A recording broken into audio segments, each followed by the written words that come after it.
Hello, Olga. Villaviser. Ludovic, are you okay? Tama na ang drama mo, Olga.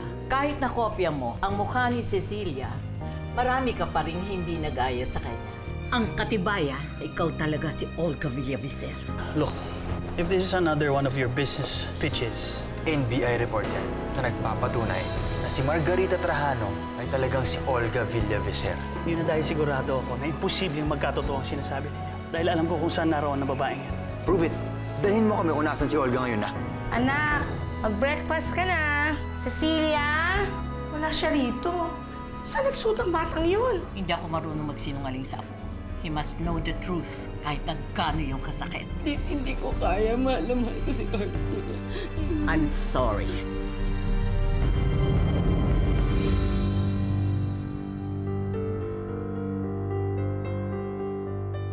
Mahal na mahal kita. Itutuloy ko na ang kasal natin.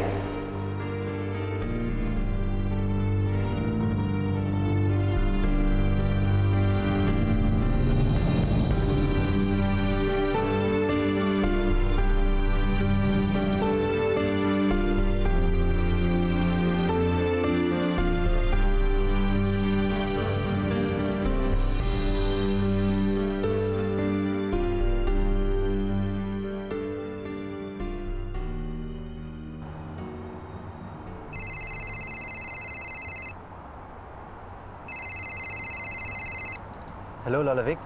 Hello, Carlos Miguel. Meron akong sasabihin sa'yo. Tungkol kay Olga. Pwede ho, mag-usap na lang tayo mamaya pag-uwi ko. Sorry, medyo choppy and I'm following Gilbert Zalameda now. May importante kami kailangan puntahan. Okay. Be sure to be home as soon as you can. Importante rin ang sasabihin ko sa'yo. Okay, sige. See you.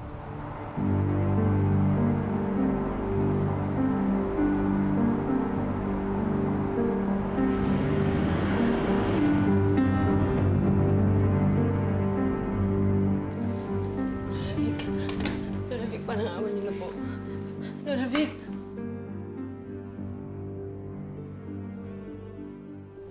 Paalam, Inay. Esme, kahit hindi niyo na uli ako makita ng matagal, sana huwag niyong kalimutan yung mga sinabi ko sa inyo kagabi. Na mahal ko kayo. Bango naman yan. Painan ba ako? Nakakain. Cecilia! Cecilia! Ano mo na Esme si Cecilia dito? Bes! Ay, Bes, nandito ka pala eh. Sakto naghanda, oh. Ginagawa mo dito?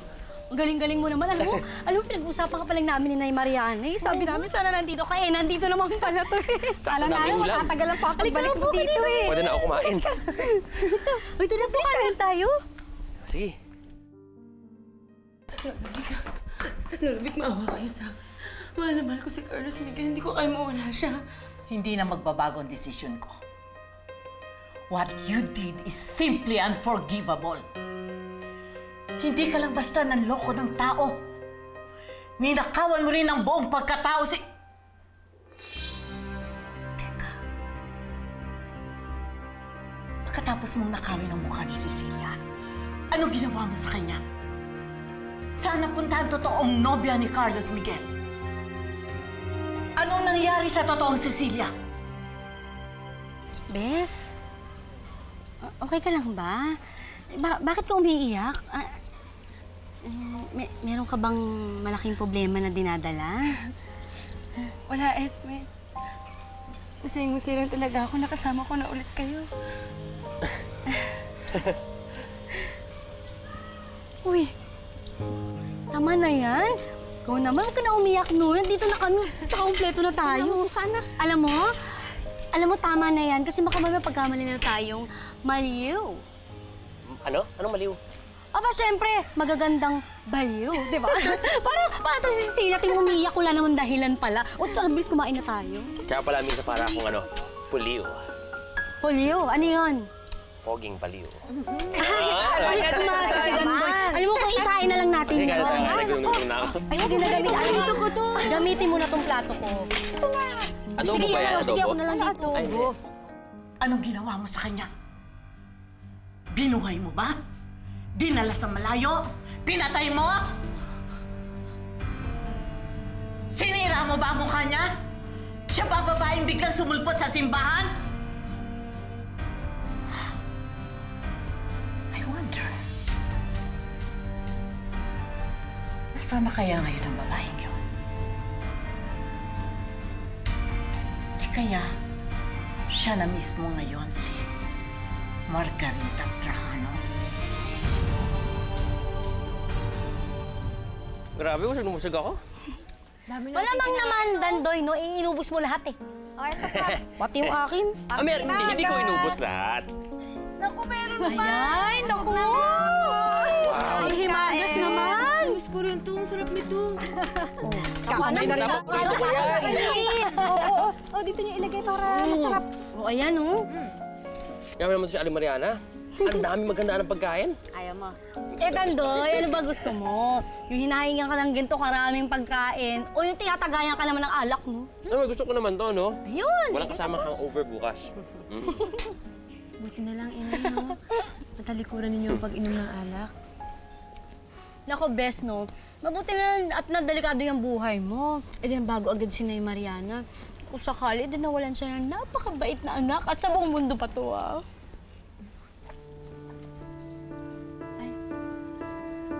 Siguro hindi mo natatandaan yun, no? Yun yung ano, yung nasunog yung mukha mo, tapos ang tagal mo sa ICU. Pagkatapos nun, dumiretso ko yung Amerika, kasama pa nga yun si Nay Mariana. Iniwan niyo ko. Pero alam mo, anak, nung una kong malaman na naaksidente ka, takot na takot ako. Kaya kahit di ako nagsisimba nun, naku, dasal ako ng dasal. Talaga nangako ako sa Diyos na magbabago ako, at tatalikuran ko lahat ng bisyo ko, makita lang ulit kita. At hindi naman niya ako binigo.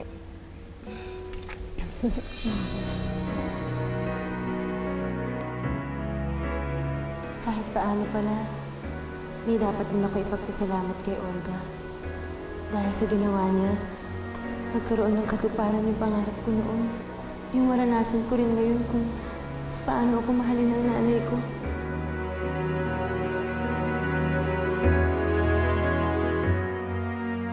Anong ginawa mo sa kanya, Olga? Bakit hindi ka magsalita? Saan mo siya dinala? Mabuti pa, ihanda mo ang sarili mo. Oras na malaman ni Carlos Miguel ang kawalang-yaan na ginawa mo kay Cecilia. Siguradong lagot ka.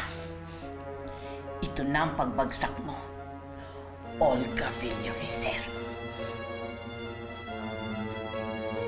Tama ka. Nagagalit nga sa akin si Carlos Miguel. Pero yun ay kung malalaman niya. Unfortunately for you, wala sa plano kong mabihis to. Kaya sorry ka na lang.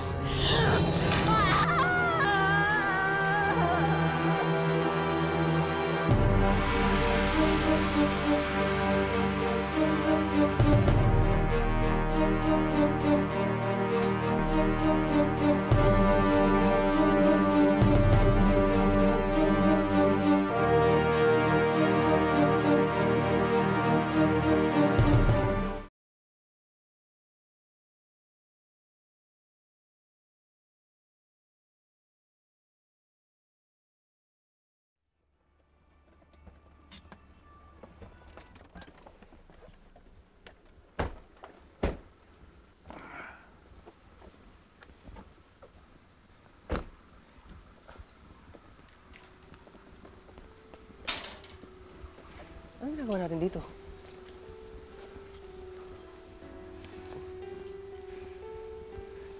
Gilbert, akala ko ba pupunta natin si Olga Villavicer? Oo nga. Gaya na yung pinangako ko. Ayan.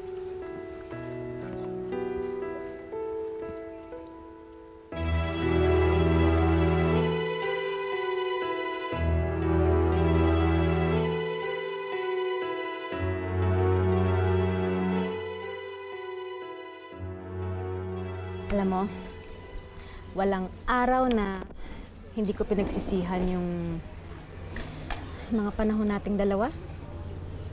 Pero mo kung noon pa lang naging mabuting ina na ako sa'yo, anak.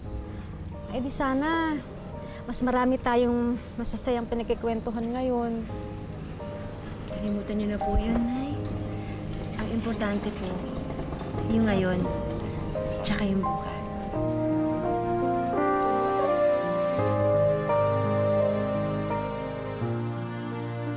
Tayo na. Ano po gusto niyo? Ubus na po, sorry. May Mariana, sarap. Nangalahati na kay Dandoy. Minsan kasi, nakilibing ako sa isang kaibigan. Tapos nakita ko si Consuelo Villavicer. Out of curiosity.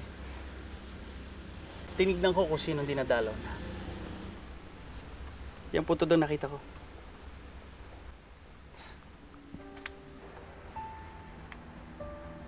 Sa tingin mo, naniniwala ako sa'yo?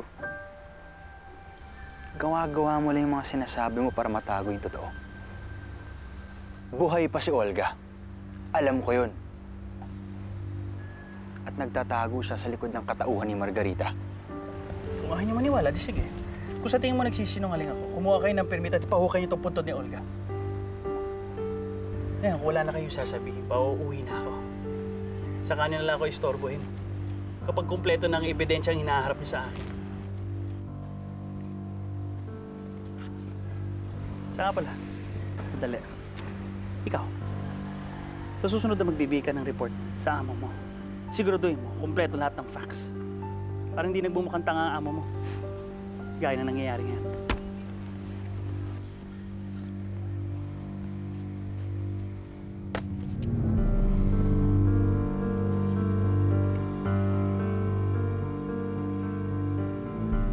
Naalala mo yung kumakain ka sa taas ng puno?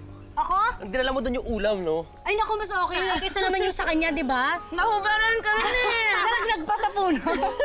Hindi Ay, naman. Dandoy, naalala mo ba to? Di ba lagi ka nagpapadala ng suman kay...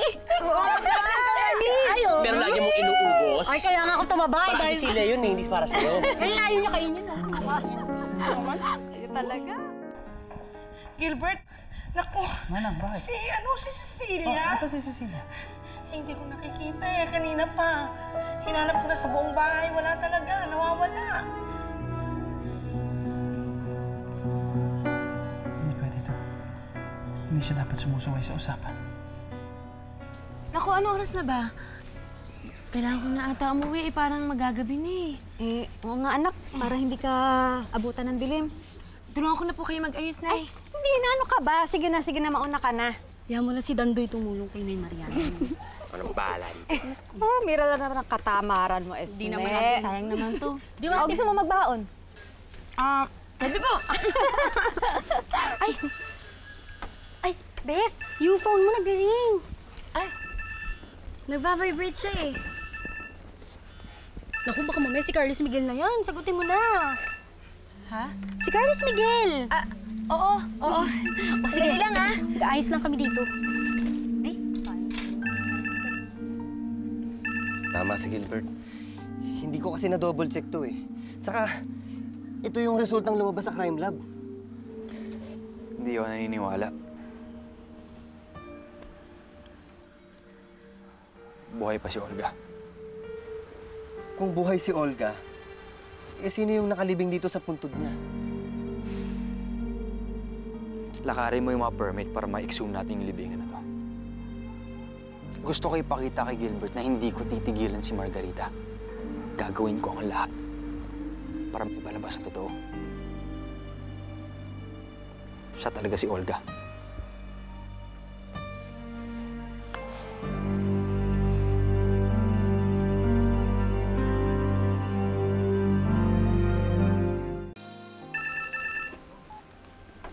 Hello?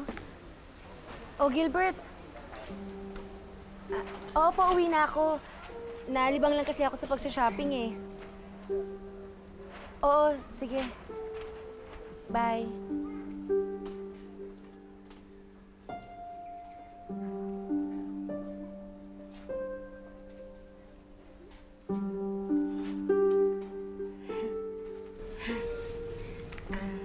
Nay, kailangan ko na po talaga umuwi. Hinahanap na po ako sa amin eh. Sige, salamat anak sa pagdalaw ha. Pinasaya mo na naman ako.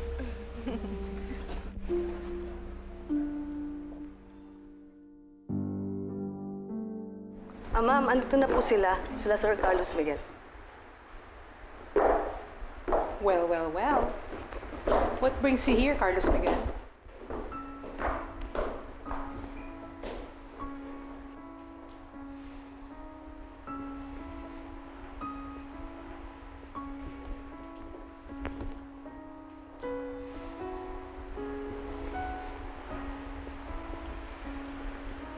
Bakit hindi mo sinabi sa akin na patay na si Olga?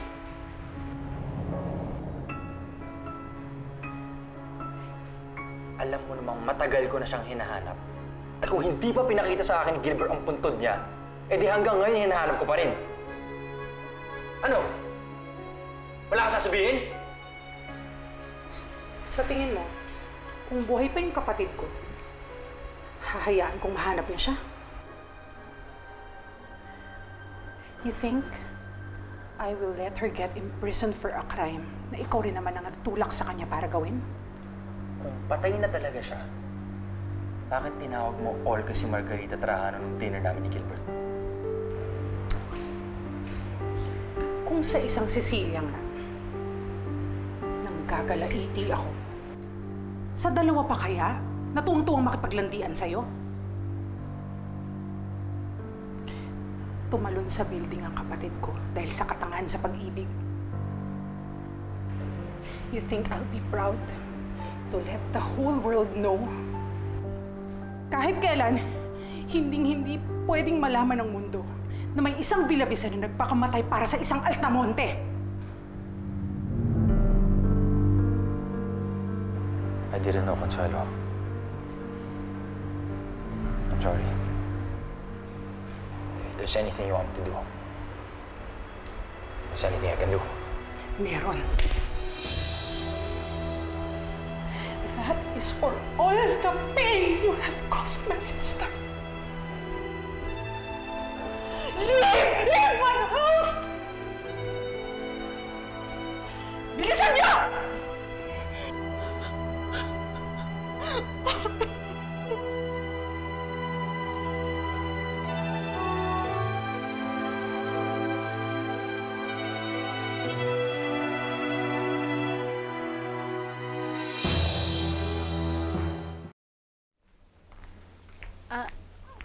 Bes. Oh, Esme. Pwede ba magtanong?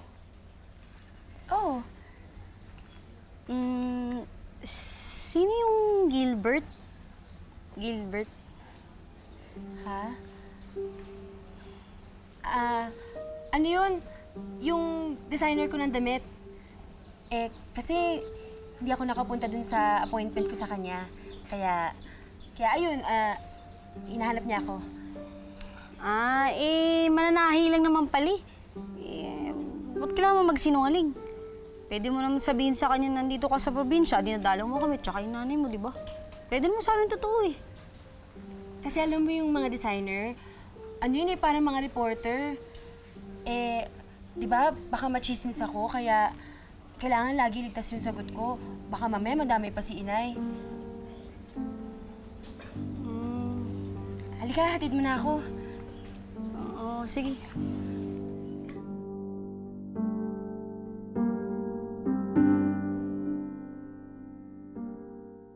Wow!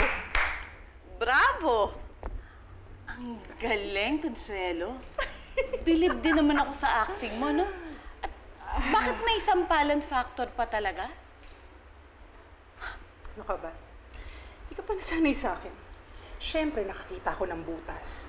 Di, gawan ko na ng paraan. Galing mo rin no? Sira ba makeup ko? Pero, mas bilib ako sa acting nitong si Gilbert Salameda. Isipin mo ha, para protektahan niya tong si Margarita, pinalabas niya talagang patay na si Olga. At nag-abala pa siyang magpagawa ng puntod ni Olga. Yan ang dapat siguraduhin ni Gilbert. yung hindi ko mahanap yung puntod na yan. Dahil pag nagkagipitan, silang dalawa ni Cecilia ang isasaksa ko doon. Parang galing ng acting mo kanina.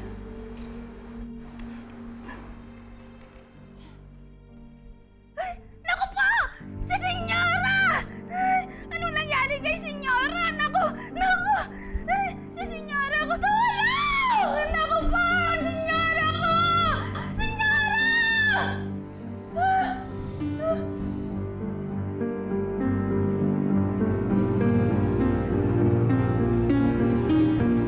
Naku, si Senyora! Naku, tulong! Tulong! Tulungan niyo po kami! Nasaan naman kasamahan ko ba? Dali! Dali! Tulong! Tulong! Si Senyora, dali natin sa ospital. Tumawag kayo ng ambulansya. Hindi natin kayang buhatin to. Try mo! Ambulansya! Tumawag ka ng ambulansya! Tawagin mo! Try mo!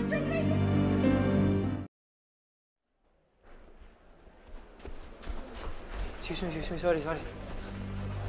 Doc! Carlos Miguel! Cecilia, ano nangyari kay Lola Vic? Nasa operating room pa rin siya. Ano ba nangyari? Nakaksidente kasi siya eh. Nalaglag siya sa hagdan. Hindi ko nga alam eh.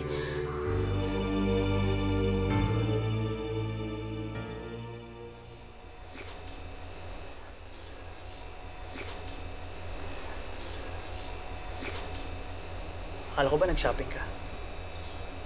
Nasaan ang pinamili mo? Hindi ka totoong nag-shopping. Sa nanay mo lang talaga ikaw nagpunta, no? Wala akong bitbit. Dahil wala akong pinamili.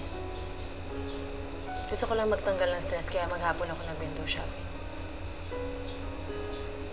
Gilbert, walang dahilan para makipagkita ako kay Inay. Kakagaling ko lang dun kahapon at maghapon kami nagkwentuhan. Kaya hindi ko pa siya namimiss. Okay. If you say so. Mabuti pa magpahinga ka na. Malayo pa ang binyahe mo.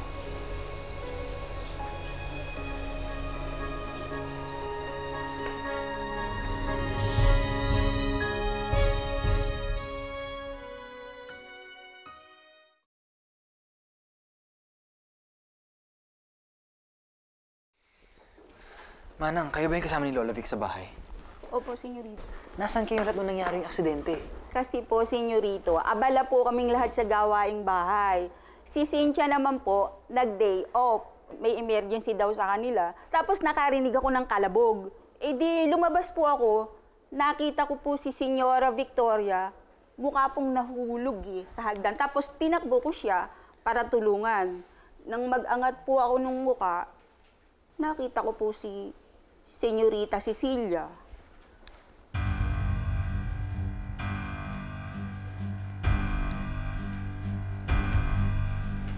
Ginawa niya? Eh, wala po. Nakatingin lang po sa lola niyo. Talaga?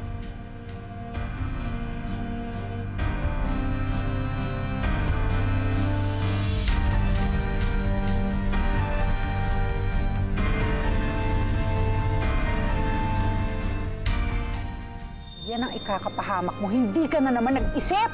Sinubukan ko siya pakiusapan pero ayaw niya makinig. She even tries to call Carlos Miguel para magsumbong. Sobrang seryoso siya nung kinuusap niya ako. Parang importante talaga yung gusto niya sabihin sa akin. Parang dami-dami niya pa rin tinatanong sa akin. Yung Gilbert na yun, takot siya dun sa taong yun. Ako ang gumawa sa kanya. Isang pitik.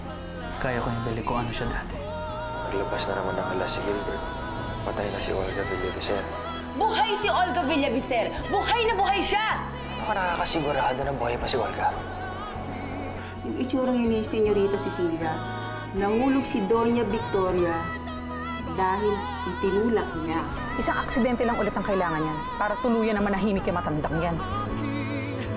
Ikaw ang sangli